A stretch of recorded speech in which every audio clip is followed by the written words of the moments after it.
What's up, y'all? It's your man's Jam here, back with a jam session in the Jam Pod. I will be here today talking about the Fantastic Four trailer that we actually got today, as well as some theories that I have for the MCU. So, y'all tap in and let's nerd out together.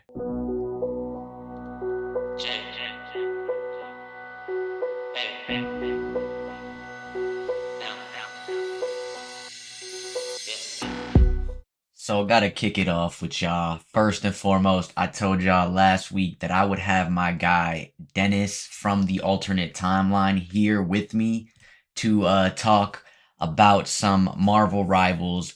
Well, we tried. Yesterday, we actually recorded, and on my part, unfortunately, it did not go well, did not catch his audio, so that had to get scrapped. So had to figure out what I would bring to y'all this week because, with life, me and Dennis's schedules doesn't always align. And so we were only able to get yesterday in. And so today is a new day and we were trying to figure things out, but I want to bring y'all an episode this week. So decided to again focus in on what I told you guys we would be, and that is Fantastic Four's trailer and some MCU theories. But before we dive into some of that, I do have an update for the pod, for the Jam Pod as we journey across media.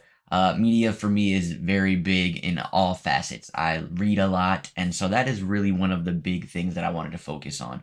I talk a lot about comic books here on the Jam Pod, but I think this time I would like to switch it up, or not really, not this just this time, but moving forward. I think I'm going to switch it up, and I don't just read comic books, I read manga too, and I actually read books as well. So I'm just going to have a reading segment. That's going to be the update to the Jam Pod, which is usually, we journey across media talking about TV and movies, video games, and then it was a comic books manga section. But I'm going to change that into a reading section. So some books that I might read, some books that you guys might read, so that we can share together, kind of like an online book club, right? That is going to be one of our segments. So just wanted to quickly update on the pod before we dive into my thoughts about the Fantastic Four trailer.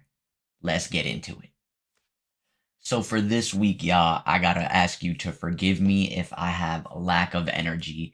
And that is because me and Dennis were actually up this morning, live reacting to the Fantastic Four trailer. So I gotta ask you guys to forgive me if it sounds like I have any lack of energy or anything like that. Trust me, I'm excited to be here, excited to record this episode and talk with you guys.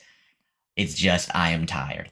I didn't go to bed until a little after midnight. Woke up around 6 in the morning to suit up and gear up with Dennis so we could live react to the Fantastic Four trailer for the alternate timeline, which is up on the alternate timelines YouTube. You guys make sure to go check that out. Link will be in the bio and in my description. But when we were there, it was supposed to launch. So backtrack a little bit. We were unsure when this trailer was going to happen, right? A lot of people did not know when this trailer was going to come about. But it's always been rumored that it would be the Super Bowl, and then it was rumored that it was going to be on the Good Morning America show. So then they just finally confirmed it. It was like, yeah, we're going to drop it at 4 in the morning on a Tuesday. And everybody's like, huh? So I'm here on the East Coast in America, and that is 7 in the morning. So again, me and Dennis, we were doing stuff yesterday, trying to record an episode that didn't work out. So I'm bringing you guys this one. Uh, we were up till late, 12:30. We're playing Marvel Rivals, and woke up at 6 in the morning to do this. And then we get there at 7 o'clock, and then it's like, oh, wait a minute. No, the trailer's not out yet at 7 o'clock. The countdown for an hour starts. The whole world collectively sighed because we were all either one, if you were like me, who's off today, was waking up on his off day very early, or two, maybe you were like Dennis, who was running late to work, or last but not least, you were on your way to work and didn't even get to check it out. So, regardless, this was one of those moments that you wake up and it's like, You just take that deep sigh because you thought they were just dropping it at 7. But so 8 o'clock on the East Coast comes and they drop it.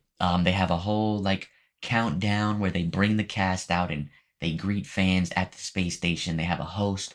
And this was really cool because they've never done that before, Like they've never, at least to my knowledge, have never done that for a trailer that when it's not an experience at like a con or like some type of event, right? They genuinely brought out this cast for a YouTube live. And I thought that was really cool, man. I thought that was really interesting. Um, and so we get the trailer, and man, was it worth the hype of staying awake for an extra hour? And now I'm awake all day? I don't know. But I really, I really appreciated this trailer. Like a lot, a lot. I think it was one of the most comic accurate, I would say, looks of the MCU. For the first time, I don't feel like I am in the MCU, like visually. I think it was a visual spectacle. So the vibes that I'm getting from this trailer or this movie that we're getting seems to be like interstellar-y. That's what I'm getting, like an interstellar superhero movie. And to me, that excites me because I'm all about sci-fi. Like I love sci-fi. I've mentioned that before, I believe.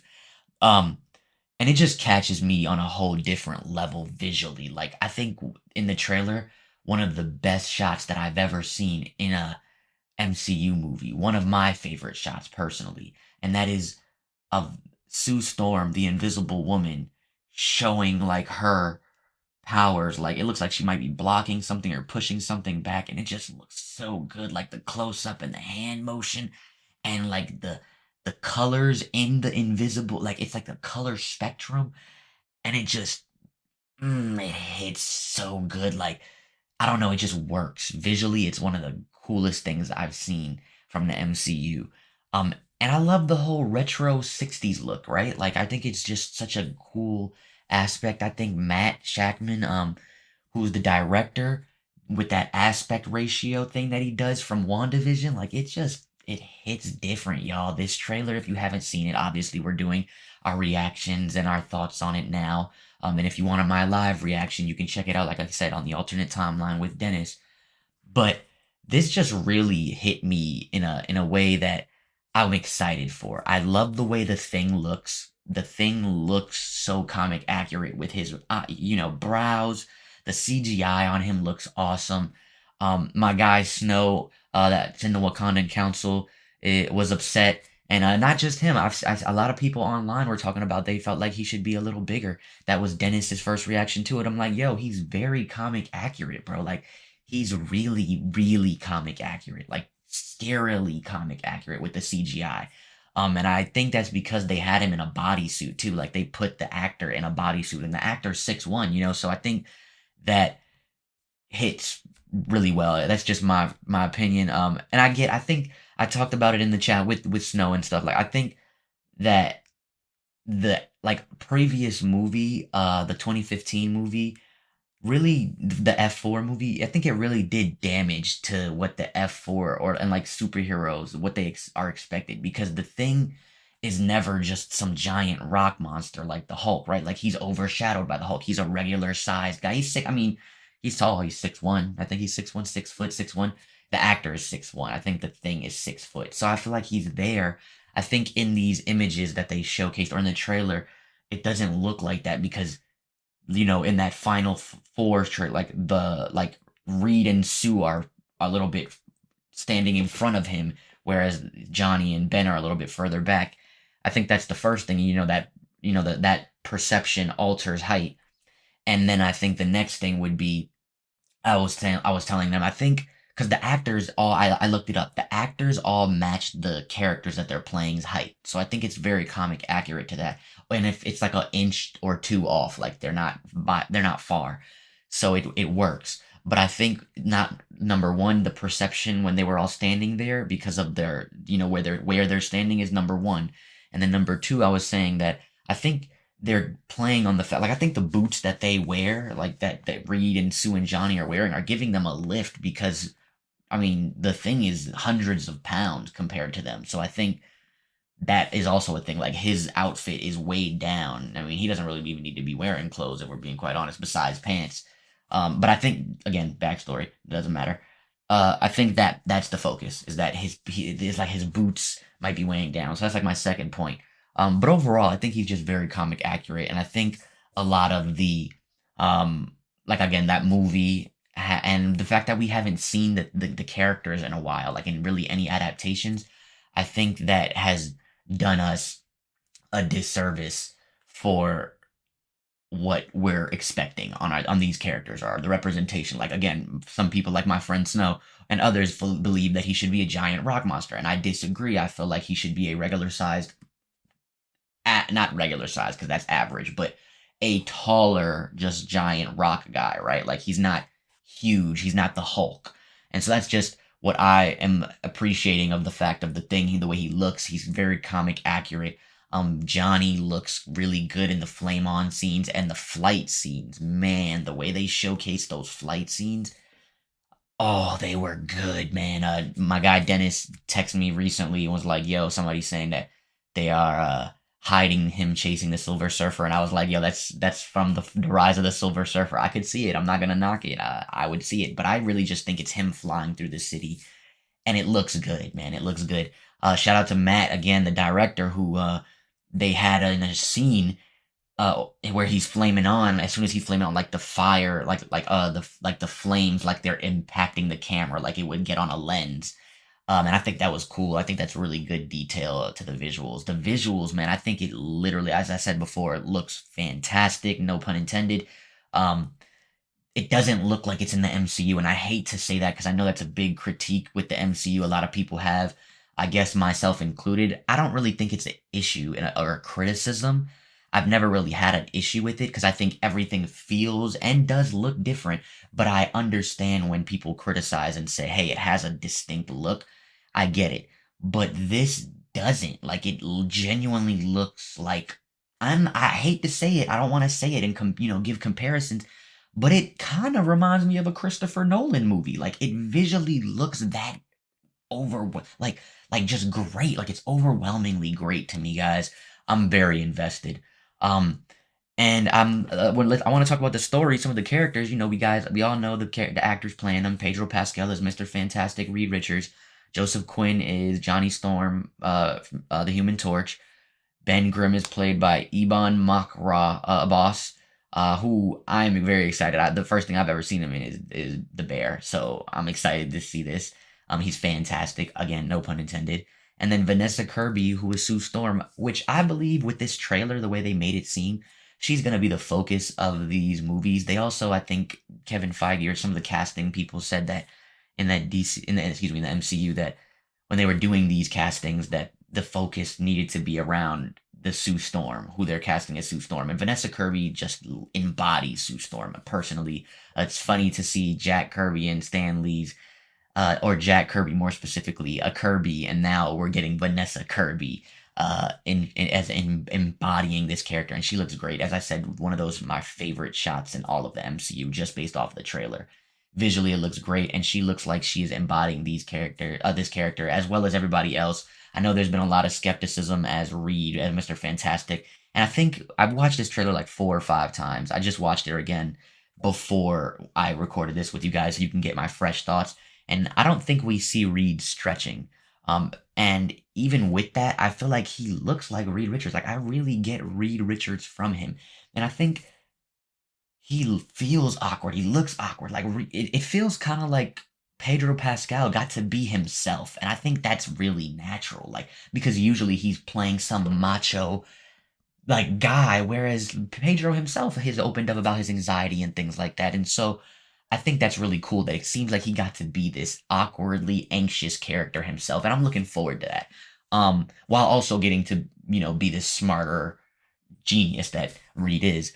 Again, Evan just looks so good as the Ben, but as Ben, but he like as the thing, but he looks. Not only does he look it, like his voice just without them even changing his voice, it's just awesome, so awesome. Johnny, I was sold from when they casted Joseph Quinn, to be quite honest. Like I'm a little I was a little iffy. I'm not gonna lie, but I'm also gonna sit here and say Stranger Things really got me. So I was kind of there. Like his performance in Stranger Things, I was like, all right, I see, I know it, I see it. I know people like my guy Dennis mentioned he's like after watching Gladiator 2, he had to be proven with Pedro and Joseph Quinn. And I know there's and again he's not the only one. A lot of people felt that way, but I think they got me just off the trailer. They got me, and what they didn't give much. Again, it was mainly like more Ben, excuse me, more I would say more Pedro and Sue, or Reed and Sue, and I think mainly Sue. Like we got a little bit of Reed, we got a little bit of Ben, we got slightly a bit of Johnny. Johnny was more visual, if anything. He had like one or two lines, like, but we got a lot of Sue, and I think that this movie's focus is gonna be Sue, and and the family dynamic is obviously something the marketing is pushing, but that's what these characters embody anyway, and I think it's gonna be a good family movie. A part of me wishes it could have came out during Thanksgiving, like and just give us that Thanksgiving family togetherness vibe or Christmassy vibe. Um, but I really think it's gonna be good. I don't really have theories on the movie itself, which we'll get into next after when I get into my theories. I want to talk a little bit real quick more about the characters, though. Again, we have Galactus being played by Ralph Innes. We barely get a glimpse of Galactus, just more so like his silhouette in the shadow, and then like his silhouette like behind his head. Um, but he looks cool. Like the scale of Galactus looks really, really cool. Um, some people online are talking already about how, like he's on that Earth, he can destroy everything. It doesn't matter. Like, you know what I mean? And that's the whole plot thing that I want to get into later. But um, I was actually surprised we didn't get to see the Silver Surfer. Personally, I thought we were gonna get the Silver Surfer, our first look at the Silver Surfer. But we barely got Galactus, but we did get my guy Malkovich's character, and I forget what his real name. Let me look it up because I don't always remember his real name. John Malkovich. So John Malkovich. How could I forget? He's a great actor. Man, he's fun. He's a good actor. I always like everything he's in. But John Malkovich has been rumored to play the Red Ghost. And I feel like based off of what he looks like and what we kind of get a glimpse of in this trailer, I think that's safe to say. What I really liked is I just seen a clip before I started recording with you guys.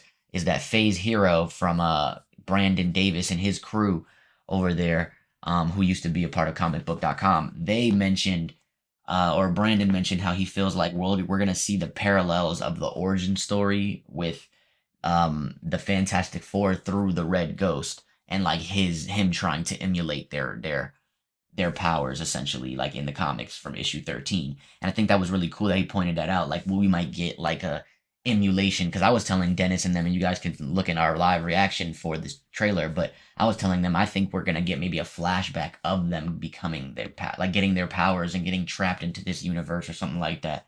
But I like that point that Brandon said, because I could see that, since this isn't really an origin story, I could see it like them getting the mirror of through and through the villain. So I like that. And I think it's very clear as day that he's gonna be that character. Another thing my guy Snow said that he didn't really like is that, and I don't know if anybody else felt this way. This was something that I only seen Snow mention, but that he didn't really appreciate how there's gonna be multiple villains, like how we get in potentially Red Ghost, and then there's also gonna be Mole Man, which based off of leaks we apparently know that, I don't want to say seen, but we know that there was like an underground layer that was the set was found for the Mole Man, and then also Galactus, and so he was saying that like multiple villains muddy a story, and I agree with that. Like multiple villains can make a story an issue.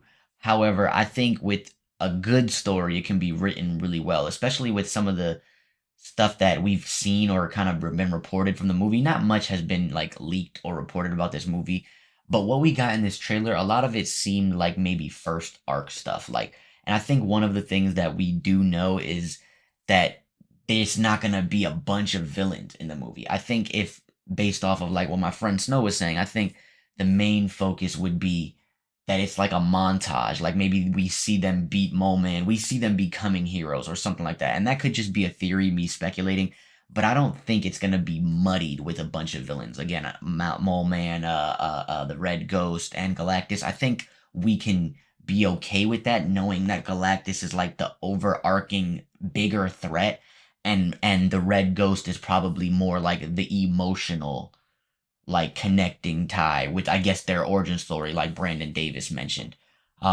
As far as like we didn't really get much, so Dennis made a good point. He's like he has to see more, and I always say that too. Like usually when I come to theorizing about the movies, I'm more so speculating of what I know with comic knowledge, as well as where it takes place in the MCU.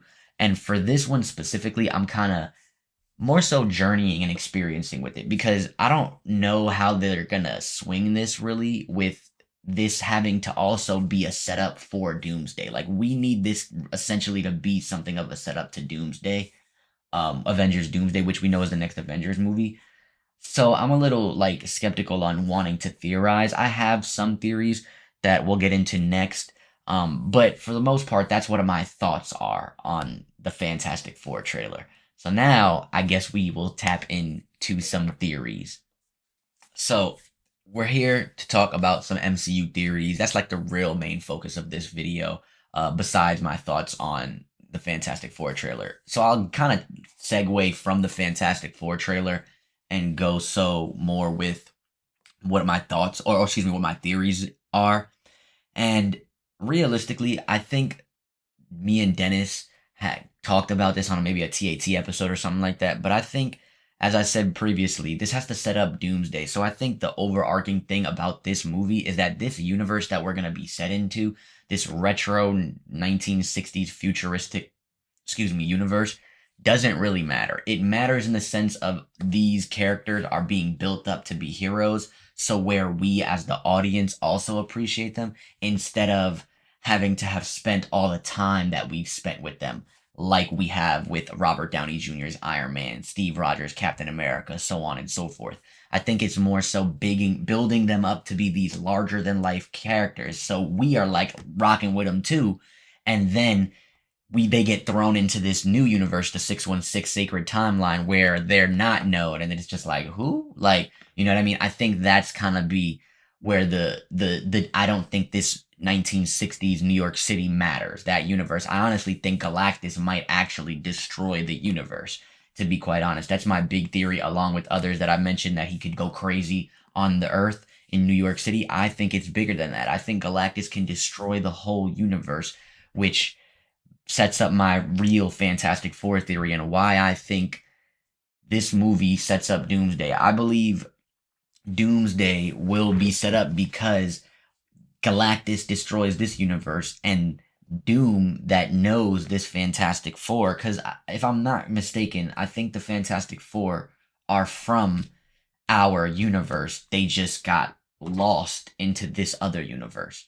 And so I believe that so was Doom. And Doom coming from our universe, or maybe he's not, whatever the case may be. But that Doom essentially tries to stop, or I don't know. He has something to do with Galactus. I'm gonna say that, and I feel like because the universe, this universe that they're in, this 1960s whatever universe that they're in, let's call it the Fantastic Universe, because this Fantastic Universe that they're in gets, I believe, destroyed by Galactus, and that is the universe Doom is from.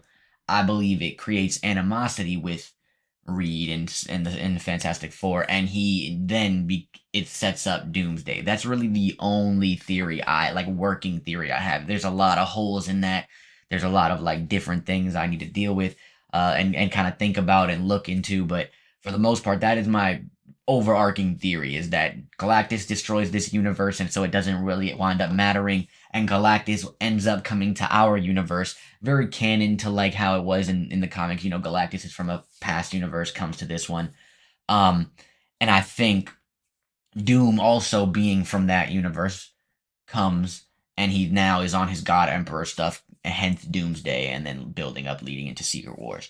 That's really like my Fantastic Four theory, but I need to look into more stuff and like read into more stuff, and I'm sure there's other people that would crazier theories of how the Fantastic Four leads into all of this, but that's really not what I'm here to talk to you guys about today. I'm actually more so here to talk to you guys about the grounded aspect of the MCU and what my theories are about that. Now, when I say grounded, I don't mean street level, like just necessarily Daredevil and like the Defenders. I don't mean the Defenders like the, you guys know what I mean when I say the Defenders. Daredevil, Luke Cage, and them guys. Like, I don't mean them when I say grounded.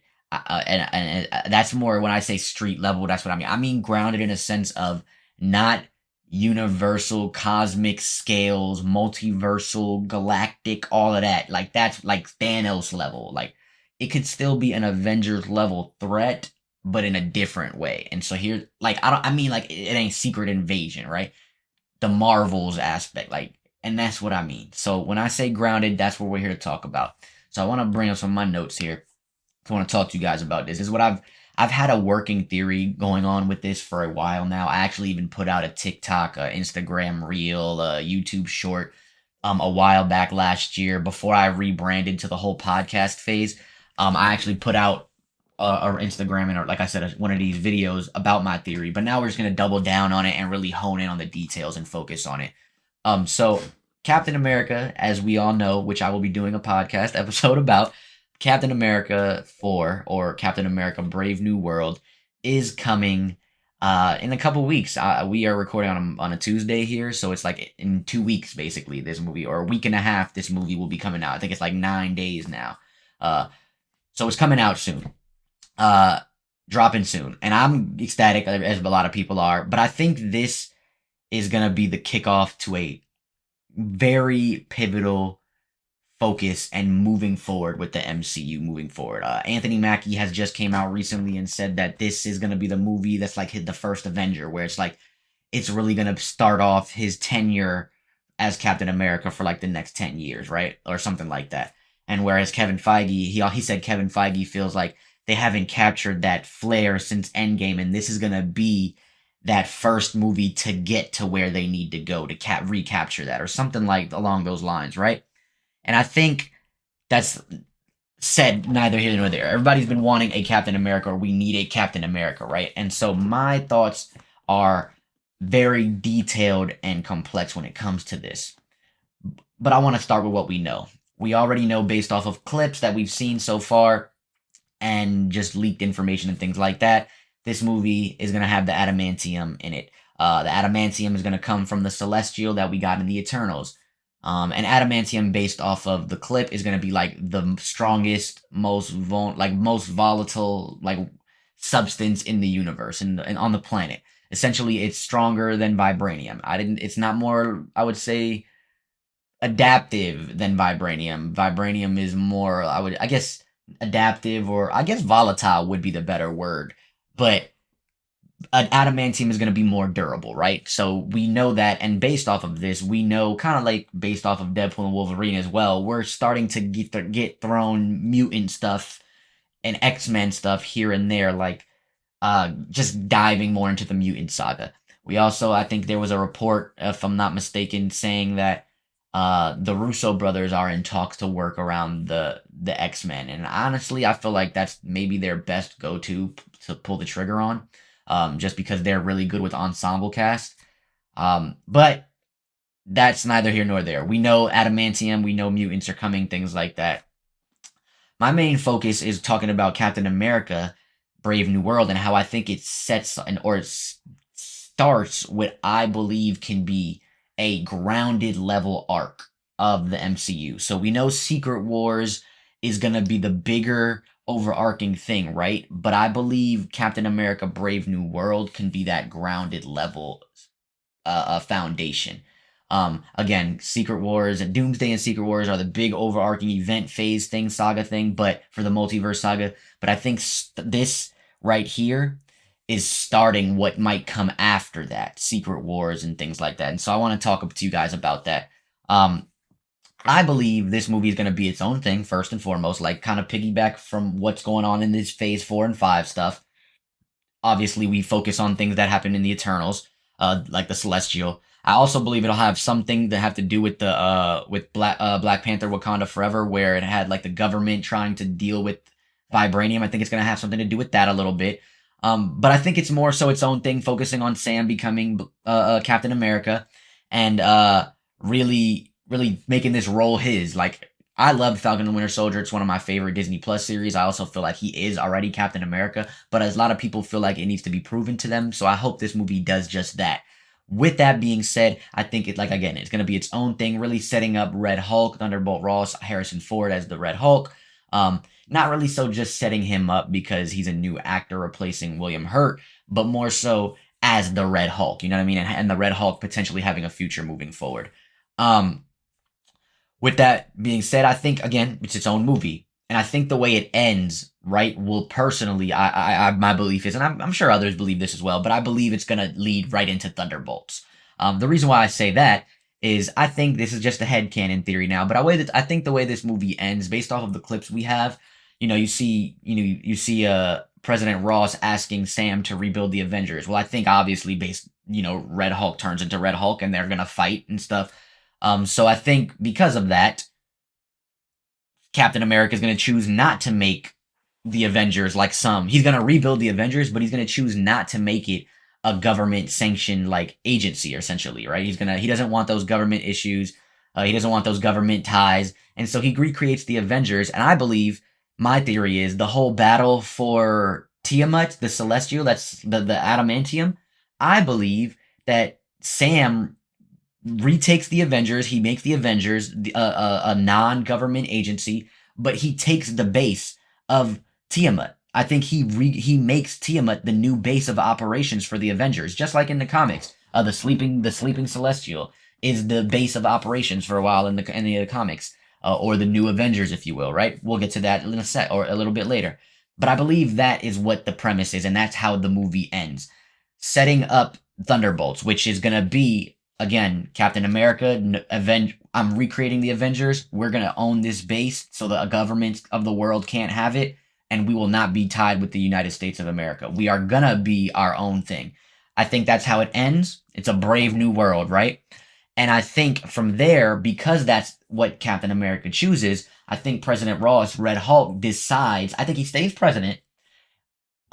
Maybe not. He might die, whatever the case may be. But I think from there, the government of America decides that they need Avengers of their own, heroes of their own, which then sets up Thunderbolts, right? And hear me out on this. We all know the asterisk on Thunderbolts is because it might not really be the name of Thunderbolts. I believe, as much as all other people believe, they could be rebranded as the actual Avengers or the Dark Avengers. I don't know if they would really call a team the Dark Avengers. I think they might just try to take the branding of the Avengers, but that's neither here nor there. I believe that that movie will set up with Thunderbolts easily, and then we're gonna get into my next thing after we get into this subplot. So I want to take a step back really quickly. As I said, I believe Brave New World leads into Thunderbolts, which could lead into something like the Dark Avengers or whatever the case may be. But I believe the subplot with a lot of these Disney Plus shows, for example, more specifically what I'm focused on is Daredevil, Born Again. I believe a lot of these sub shows, like these, or a lot of these Disney Plus shows and series, special presentations, whatever, are gonna be like comic book tie-ins. Like, you don't really necessarily need to watch them, but if you do, for the movies, I should say, for the overarching bigger picture of what I'm trying to paint here, I believe it basically is like, you don't have to watch it, but it's a plus if you do, like a tie-in. And I think the tie-in to this is gonna be, so what I'm trying to get at here, now we're gonna, that again, pin in Daredevil, Brave New World goes into Thunderbolts with a pin in Daredevil, and I think the Thunderbolts thing is something that will set up afterwards, maybe after Secret Wars or whatever the case may be. But I believe it could be something that sets up, like I said, Dark Avengers, essentially a siege arc. A siege arc with the Avengers, or with the world of the MCU. And what I believe is the siege arc can take siege, like the governments of the world and stuff, not really reconciling with heroes, kind of like the Sokovian Accords in Civil War, but they can take this siege arc where heroes are against heroes, villains are against heroes in the skies of heroes, right? And they can implement it with also the governments being at war, like for example with Wakanda. They want that essential, they want vibranium because now the event, like they can't have adamantium, right? Or they got their hands on a certain amount of adamantium, which, sidetrack, a theory I have in Brave New World is that we'll see Stryker or a team get adamantium secretly somehow, and Sam couldn't stop them. And I think that's how adamantium gets into like the Weapon X program, into the MCU and stuff like that. But for the most part, they stop everybody else from getting adamantium, just like how Wakanda stops people from getting vibranium, right? And so I believe that's kind of gonna be that basis.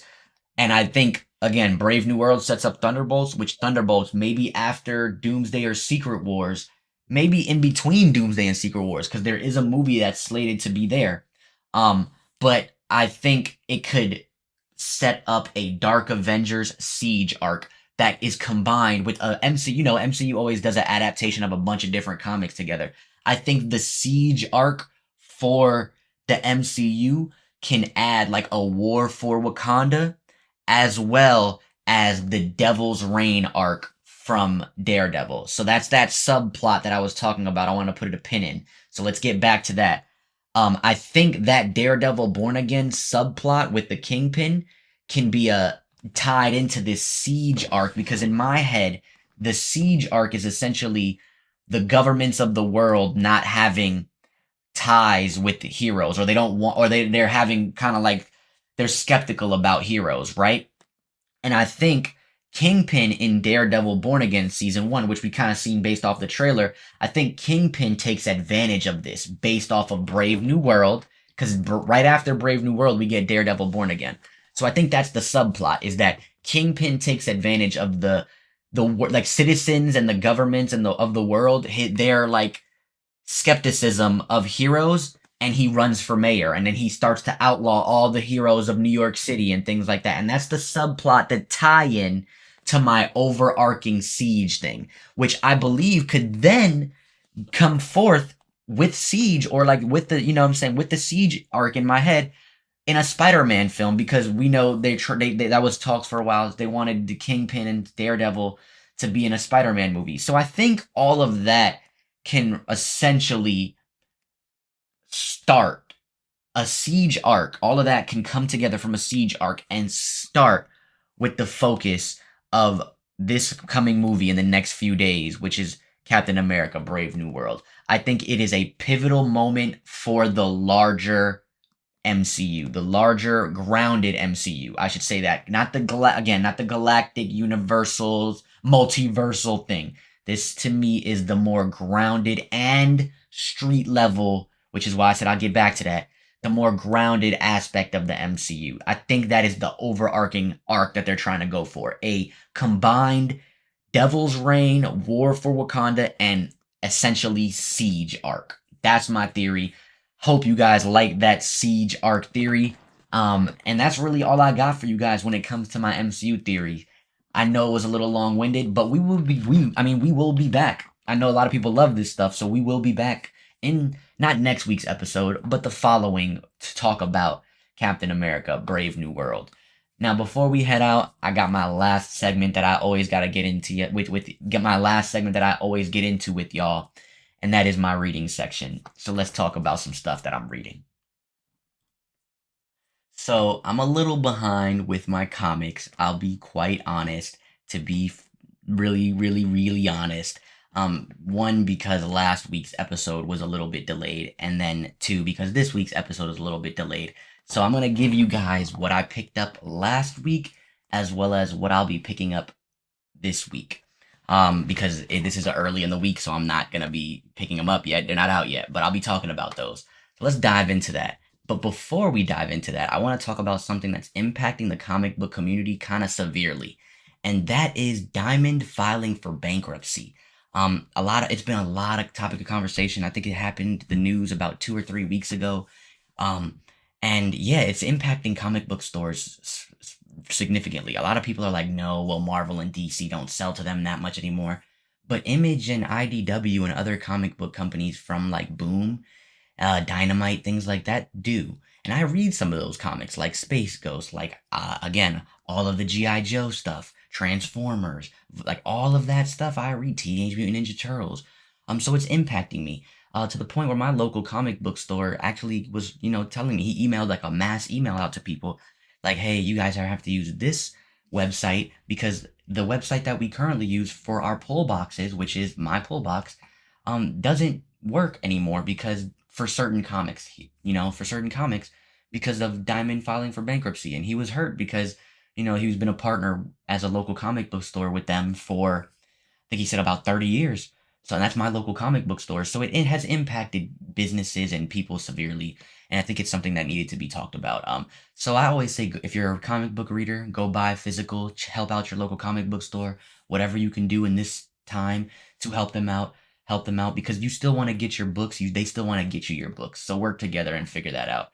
Um, but let's talk about some of my weekly pickups. Before we dive into the comic books, however, I want to talk about something that just dropped today as I'm recording, and I'm super excited about it. I get to talk about it and show y'all with me here, and that is Kagura Bachi's hard copy or physical paper copy, volume 2. Goes up to chapter 18. This is the first manga, as I told you guys last time, I've been collecting. I am super appreciative to have it. I mean, you guys just see me cheesing.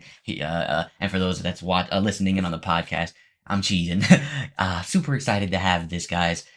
This is, again, my first manga that I'm ever physically picking up at the same time that it's coming out.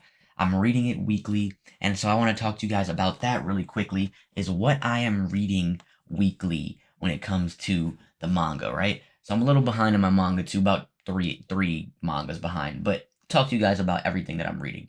So, gonna go in alphabetical order here. Astro Royale, 39 chapters in, super, super, super good time. Black Clover, one of my favorite mangas ever. That we're waiting on the next chapter, which apparently has no release date or upcoming release date yet. So waiting on that. But 378 chapters in, waiting on the next one. Boruto 2 Blue Vortex, the sequel to Boruto's first manga.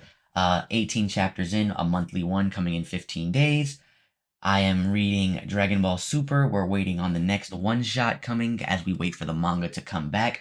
The one-shot is also dropping in 15 days. Weekly, I am reading Ichi the Witch,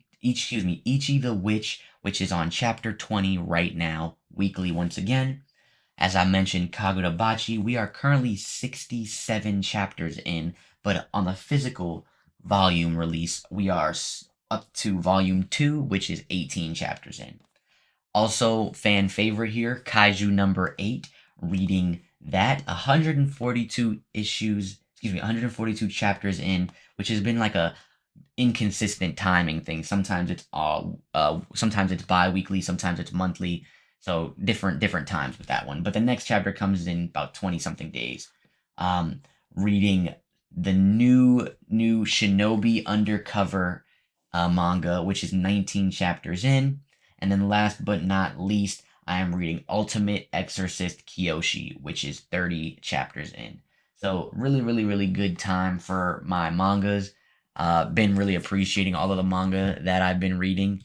It's just been an experience, I'd say that, to say the least.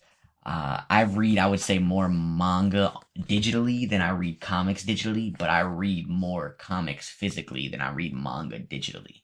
Than I read manga. Yeah, in both. I read more comics overall physically than I read manga, but I read more digital manga than I read digital comics, just to break that down. But speaking of comics, let's talk about them, man. So going into last week, wasn't much of what I picked up. Deadpool's latest series, issue 10 dropped. Green Lantern issue 19 dropped. Moon Knight Fist of Khonshu issue number 4 dropped. Gotta hit that 4 for the Fantastic Four. Psylocke issue 3. Teenage Mutant Ninja Turtles issue 6. Teenage Mutant Ninja Turtles The Last Ronin Part 2 Re-Evolution issue 4. I know that's a mouthful. Ultimate X-Men number 11 and X-Men current ongoing number 10. That is what was last week. But let's talk about what's dropping this week. Again, not much, and I kind of love that it's been lighter these past few weeks because that means it's lighter on my pockets. You know what I mean? Like I just love that for myself. Uh, Hate when I have to spend almost $100 at the comic book store. I'm very content with spending $50, but that extra 50 is like, bruh. So next week, or yeah, this week, excuse me, we got Absolute Superman issue 4. Again, hit the 4 for the fantastic.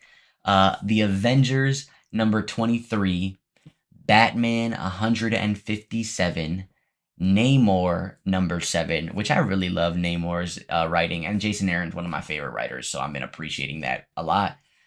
Phoenix number 8, the Spectacular Spider-Man with both Peter and Miles at number 12. Spirits of Vengeance number 6. The Ultimates, one of my favorite comics right now, one of the best comics out right now.